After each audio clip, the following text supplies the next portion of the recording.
Canal de l'Égypte ancienne. Vous présentant la vie de l'Égyptien antique. Les rois les plus importants des pharaons. Les temples les plus célèbres. Les batailles militaires les plus célèbres. Avec nous, vous vivrez la vie d'un ancien Égyptien.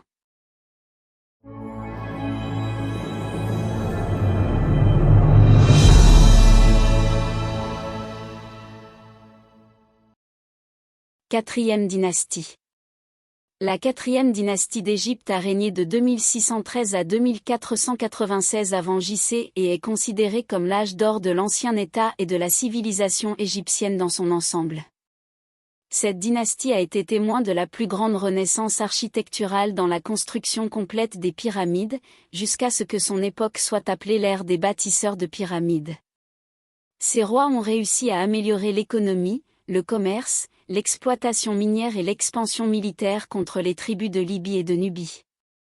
Les arts, la culture et la pensée religieuse ont prospéré à cette époque grâce à la stabilité et à la prospérité. La paix relative de la troisième dynastie a fourni aux dirigeants de la quatrième dynastie l'occasion d'explorer davantage d'activités artistiques et culturelles. Les expériences de construction du roi Snéfrou ont conduit à l'évolution des pyramides à degrés de style mastaba vers de vraies pyramides aux côtés lisses, comme celle du plateau de Gizeh. Aucune autre période de l'histoire égyptienne n'égale les réalisations architecturales de la quatrième dynastie. Tous les dirigeants de cette dynastie, sauf Shepskaf, en construisant au moins une pyramide pour servir de tombeau ou de sarcophage. Les rois les plus importants de la quatrième dynastie.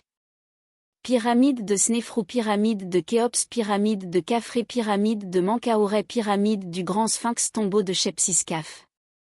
Aujourd'hui, nous parlerons en détail du roi Snéferu et des pyramides qu'il a construites, et nous parlerons plus en détail de la pyramide courbe. Merci de nous soutenir en vous abonnant à la chaîne et en partageant la vidéo avec vos amis afin que nous puissions vous proposer une étude complète de l'Égypte ancienne depuis l'ère prédynastique jusqu'à la 30e dynastie et la fin de l'État pharaonique. Les rois les plus importants de la quatrième dynastie. Roi Snéfrou. Fondateur de la quatrième dynastie sous l'Ancien Empire. Les estimations de la durée de son règne varient entre 24 et 48 ans. Son règne fut caractérisé par l'expansion du commerce extérieur, les expéditions punitives et les expéditions minières. Roi Khéops. Le pharaon Khéops, le deuxième roi de la quatrième dynastie, qui a suivi le pharaon Snéfrou sur le trône, est probablement son père.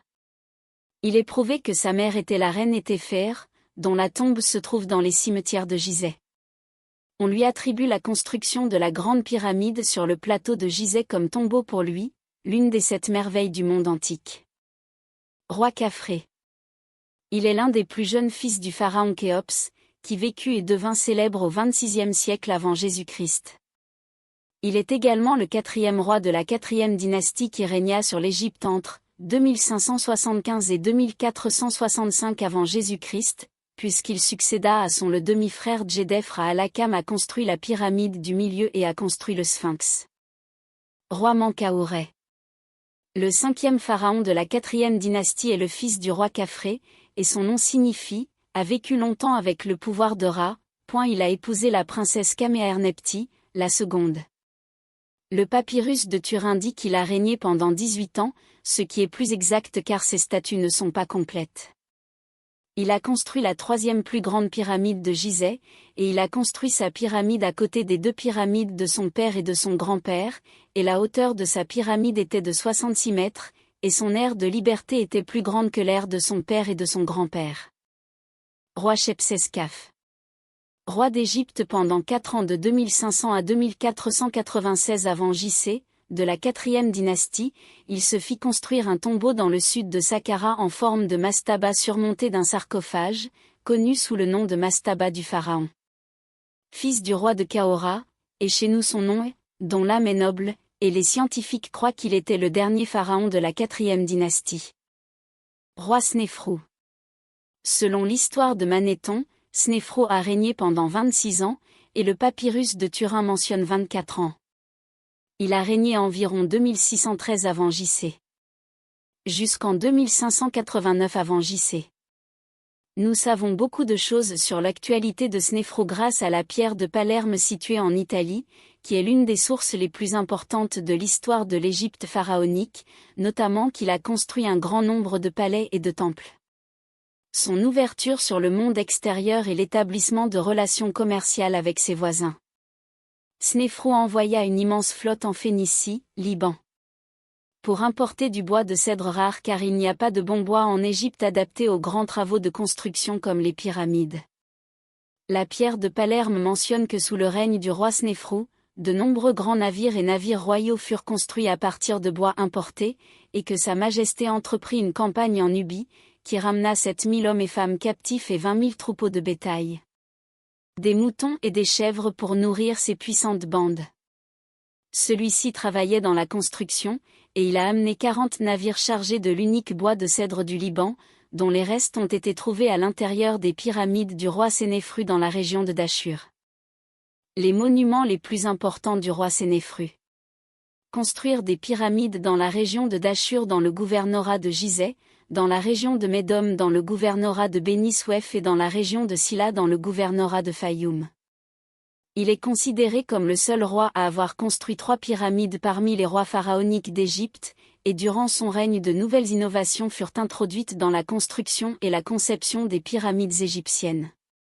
Parmi elles se trouve la pyramide incurvée, qui mesure environ 100 mètres de haut et présente 2 angles d'inclinaison, dont l'un est de 54 degrés pour une hauteur de 49 mètres, et le second de 43 degrés pour une hauteur de 52 mètres. La pyramide a été le théâtre de nombreuses fouilles, dont la première a eu lieu en 1839 et s'est poursuivie jusqu'en 1945, lorsque le nom du roi Sénéfru a été révélé écrit plus d'une fois sur les blocs de pierre de la pyramide. La pyramide incurvée représente une étape de transition dans le processus de développement de la construction des pyramides entre l'étape de la pyramide à degrés de Djosé, la pyramide de Médom et la pyramide rouge, qui a également été construite par le roi Snéferu à Dachur après avoir découvert l'inclinaison du pyramide incurvée. Elle était parmi les pyramides les plus importantes de l'histoire de l'architecture égyptienne, car elle a construit la première pyramide complète qui l'a précédée. La grande pyramide de Gizeh a été donnée à son fils, le roi Khéops, mais elle était plus basse que les artistes de son règne atteignirent des capacités artistiques élevées, comme en témoignent les statues de Rahotep et son épouse Néféré, qui est l'une des sculptures égyptiennes antiques les plus célèbres et les plus belles, située au musée égyptien de Tahrir. La statue remonte à la 4e dynastie sous le règne du roi Khéops, et Rahotep est le fils du roi Snéferu d'une mère non royale et le frère du roi Khéops. Il a été trouvé sur sa tombe à côté de la pyramide de Snéferu à Médom, en 1871 après JC. Snéfrou a laissé à ses petits-enfants un grand souvenir qui a fait de lui le pharaon le plus populaire. Ces rituels se sont poursuivis durablement à Dachur et au Sinaï sur une base locale. La littérature et les contes l'ont également présenté comme un modèle de roi proche des âmes. Les pyramides de Snéfrou. Pyramide de Silla au Fayoum. Les études des antiquités considèrent Snéfrou comme l'un des plus grands bâtisseurs égyptiens, il y a environ 4560 ans. 4 pyramides lui sont désormais attribuées, la première étant Sella, au Fayoum, mais cette pyramide n'était pas destinée à être enterrée, et on pense que cette pyramide n'était rien d'autre que la colline éternelle sur laquelle il se trouve. Derrière le palais du pharaon Snéferu, qu'il utilisait comme une échappée de la capitale. Pyramide moyenne. Quant à la deuxième pyramide mentionnée par le docteur Hawass dans son livre, c'est la pyramide de Médom. Pour une raison inconnue, Snéferu l'a laissée inachevée, mais l'auteur revient encore une fois pour souligner que peut-être le roi Sénéfru est revenu à nouveau pour l'achever. Cette pyramide, après avoir construit la pyramide rouge du Nord, afin de devenir une pyramide, mais il semble qu'il soit mort avant cela, on pense donc que cette pyramide représente sans aucun doute la fin du règne du roi Sénéfru, lorsqu'il l'a achevée. Pyramide courbe. Il a commencé à construire la pyramide connue sous le nom de « pyramide courbe » à Dachur, qui est la 3e plus grande pyramide après la pyramide du roi Khéops et la pyramide du Nord connue sous le nom de pyramide rouge. Sa hauteur est de 98 mètres et c'est la première pyramide construite dans cette forme incurvée d'après la pyramide à degrés de Djosé. Pyramide rouge. Quant à la quatrième et dernière pyramide, c'est la pyramide rouge, qui est considérée comme la première pyramide construite dans sa forme correcte en Égypte. Son nom, rouge, est dû à la couche rouge de rouille qui recouvre ces pierres. C'est la troisième plus grande pyramide égyptienne après les pyramides de Khéops et de Khafré, qui ont été construites plus tard dans la ville de Gizeh. La pyramide rouge était à l'époque sa construction est le plus haut bâtiment en pierre du monde. Les œuvres les plus importantes du roi Snéfrou. Pyramide courbe. La pyramide penchée de Snéfrou est l'une des pyramides d'Égypte et l'une des 3 pyramides construites par le pharaon Snéfrou. Les travaux de construction de la pyramide penchée ont duré 14 ans, et la pyramide courbée est la 3e plus grande pyramide après la pyramide du roi Khéops et du roi Khéops. Pyramide nord du roi Snéfrou, connue sous le nom de pyramide rouge, car elle mesure 98 mètres de haut, et c'est la première pyramide construite dans cette forme incurvée après la pyramide à degrés de Djézé. La hauteur de la pyramide est d'environ 121 mètres et la longueur de chaque côté à sa base est d'environ 188,1 mètres. La pyramide a 2 angles d'inclinaison, le premier est de 54 degrés, jusqu'à une hauteur de 49, et le second est de 48 degrés, jusqu'à une hauteur de 52 mètres. La pyramide a 2 entrées, la première du côté nord, à une hauteur de 12 mètres, menant à un long couloir descendant. 79,5, de celui-ci à une salle transversale avec un toit en treillis, et de là à un couloir irrégulier dont le côté droit mène à l'entrée ouest de la pyramide, tandis que le côté gauche mène à la chambre funéraire au plafond incomplet, dans laquelle se trouvent des supports en bois de cèdre importés du Liban. Pourquoi la pyramide est-elle appelée pyramide inclinée ou pyramide courbe? Il a été décidé de construire la pyramide courbe selon un angle de 54,31, puis l'ingénieur a changé l'angle en 43,21, après que la pyramide ait atteint 49 m. S'il avait continué à construire la pyramide selon le même premier angle, la hauteur de la pyramide aurait été. L'ingénieur de la pyramide a remarqué que les murs intérieurs commençaient déjà à se fissurer et que la base de la pyramide ne pouvait pas supporter ce poids à cause des charges, et le changement de forme du bâtiment s'est heurté au vœu de l'ingénieur royal égyptien. Roi Khéops. Le roi Khéops est l'un des rois les plus importants et les plus célèbres de l'Égypte ancienne. Il était connu pour ses réalisations, dont la plus importante est la Grande Pyramide, considérée comme l'une des 7 merveilles du monde. Le roi Khéops est venu après son père. Le roi Snéferu, en tant que 2e roi de la 4e dynastie, et aucun roi n'a atteint autant de renommée que le roi Khéops. Le papyrus de Turin limite son règne à 23 ans. Khéops avait de nombreux fils mâles, mais les plus importants d'entre eux étaient Jadafra, Khafre et Orjadaf. Sa personnalité était également liée à l'histoire de sa pyramide, car certains pensent que Khéops, en construisant cette pyramide miraculeuse, a soumis son peuple à ce travail, et donc il était un roi injuste, comme le raconte Hérodote, que la construction de la pyramide a pris 20 ans d'opprimer le peuple, et que le chemin ascendant a pris 10 ans, ce qui signifie que le total est de 30 ans.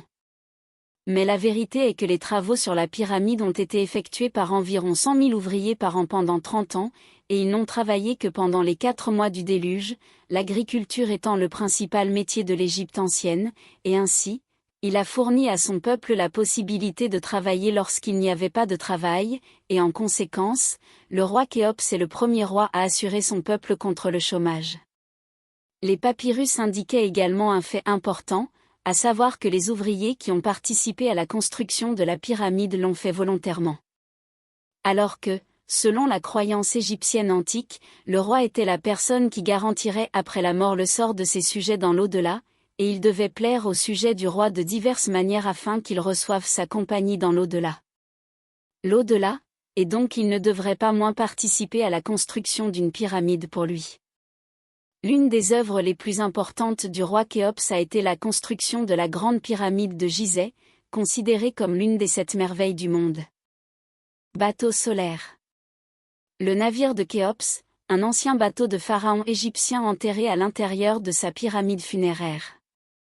Cela fait 65 ans que les archéologues sont tombés par hasard sur le navire à l'intérieur de la grande pyramide de Gizeh. Le navire en bois date de 4600 ans et serait si bien conçu qu'il serait encore en état de naviguer s'il naviguait à nouveau sur le Nil aujourd'hui. Bien que la fonction réelle du bateau reste un mystère, les historiens pensent qu'il a été placé à l'intérieur de la pyramide du pharaon Khéops, qui y a été enterré. Le bateau est parfois appelé le « Sunboat ». Derrière ce nom se cache une opinion selon laquelle il aurait été placé à l'intérieur de la chambre funéraire de Khéops pour permettre au pharaon de traverser les cieux après sa mort en compagnie du dieu solaire, Ra. L'archéologue égyptien Kamal al-Malak a découvert le complexe le 26 mai 1954, alors qu'il creusait sous un mur de pierre du côté sud de la Grande Pyramide. Il découvre alors une rangée de blocs de pierre recouvrant un trou dans le sol, qui contenait une série de planches de cèdre soigneusement disposées ainsi que des cordes et autres pièces nécessaires à la reconstruction du navire. Cependant, on ne savait pas à l'époque comment les anciens Égyptiens construisaient leurs navires, obligeant les experts en restauration à repartir de zéro pour étudier la construction navale. Après plus d'une décennie, les experts ont pu installer 1224 pièces dans le bateau de 44 mètres. Le bateau est exposé aux visiteurs à l'intérieur du musée Bateau du Soleil à Gizeh, à côté de la Grande Pyramide. Il est à noter que les archéologues ont également découvert un autre navire démantelé à l'intérieur de la pyramide et ont recommencé à assembler ces pièces en 2011. Pyramide de Khéops. Tout le monde connaît la pyramide de Khéops, mais seuls quelques-uns connaissent les secrets de cette seule merveille parmi les 7 merveilles du monde. Par conséquent, ensemble, nous découvrirons de nombreux secrets du plus grand bâtiment de la Terre. Le roi Khéops, propriétaire de la Grande Pyramide. Le roi Khéops a construit sa Grande Pyramide en 2580 avant J.C. La construction s'est poursuivie pendant 20 ans et la construction de la pyramide s'est terminée en 2560 avant J.C. Environ 20 000 à 30 000 ouvriers, constructeurs, géomètres et architectes ont participé à la construction. Et ils ont pu construire 5 900 000 tonnes de pierres divisées en blocs de pierre, 2 600 000 pierres pesant entre 1 tonne et 2 tonnes et demie par pierre, dont certaines pèsent 70 tonnes. Ils ont dû tailler, transporter et construire 800 tonnes de pierre chaque jour pendant 20 ans. L'ingénieur en chef et concepteur du projet était le premier ministre de Khéops, l'ingénieur Amtiré-Bayono, qui était capable, avec un génie d'ingénieur, de déterminer les côtés des 4 bases de la pyramide, dont le taux d'erreur de longueur n'était que de 60 mm. Est-ce cela? Mais il y a une question. Comment les pierres utilisées pour construire la pyramide de Khéops ont-elles été transportées? La réponse est géniale. Les ouvriers tessaient les énormes pierres en place à Aswan, à 800 km de là, puis ils apportaient d'énormes troncs d'arbres ou des supports graissés, les plaçaient sous la pierre et tiraient la pierre avec des cordes pour qu'elle agisse comme un énorme boulon. Ainsi, chaque fois que la pierre bougeait sur le boulon, ils apportaient d'autres bûches et les plaçaient devant le premier tronc, et ainsi de suite jusqu'à ce que la pierre atteigne vers un navire qui l'attendait sur le Nil, dont la mission est de transporter la pierre à Gizeh. Mais comment ont-ils transporté la pierre du Nil jusqu'au chantier, situé à 8 km du fleuve? Le génie de leur réflexion les a amenés à construire un canal d'eau s'étendant du Nil jusqu'au plateau de Gizeh, où a été construite la pyramide, à travers lequel passeraient chaque jour des navires transportant 800 tonnes. Mais comment ces lourds blocs de pierre ont-ils été soulevés et placés à l'endroit où ils se trouvent aujourd'hui? Ils construisirent d'immenses escaliers et recouvrirent ces escaliers de cire jusqu'à ce qu'ils deviennent solides. Puis ils retirèrent les pierres et les placèrent à leur place correcte. Ainsi, à mesure qu'ils montaient dans le bâtiment, ils répétèrent la même chose jusqu'à ce qu'ils achevèrent le bâtiment. Une fois la construction terminée, ils ont peint la pyramide avec du calcaire blanc, la rendant d'un blanc éclatant, mais au fil du temps, cette couche externe s'est érodée et la forme est devenue telle que nous la voyons aujourd'hui. Chers lecteurs, passons maintenant à la description de la pyramide de Khéops de l'intérieur. Entrée de la pyramide de Khéops par le côté nord. Y avez-vous déjà accédé? Honnêtement, j'en doute. De toute façon, si vous avez la possibilité d'entrer un jour, vous trouverez devant vous un couloir descendant, et à 28 mètres, il y a une ouverture derrière, un couloir montant derrière. Commençons par le couloir descendant. Couloir descendant. Ce couloir mesure 105 mètres de long avec un angle d'inclinaison de 26 degrés. Après cela, le couloir se stabilise et vous parcourez une distance de 9 mètres. Vous trouverez devant vous la chambre inférieure de la pyramide, ou la soi-disant chambre rocheuse, située à 70 mètres sous terre. La salle des roches est d'ailleurs inégale. Vous souvenez-vous du couloir ascendant? Revenons ce que vous verrez vous étonnera. Nous monterons 39 mètres jusqu'à atteindre la grande salle.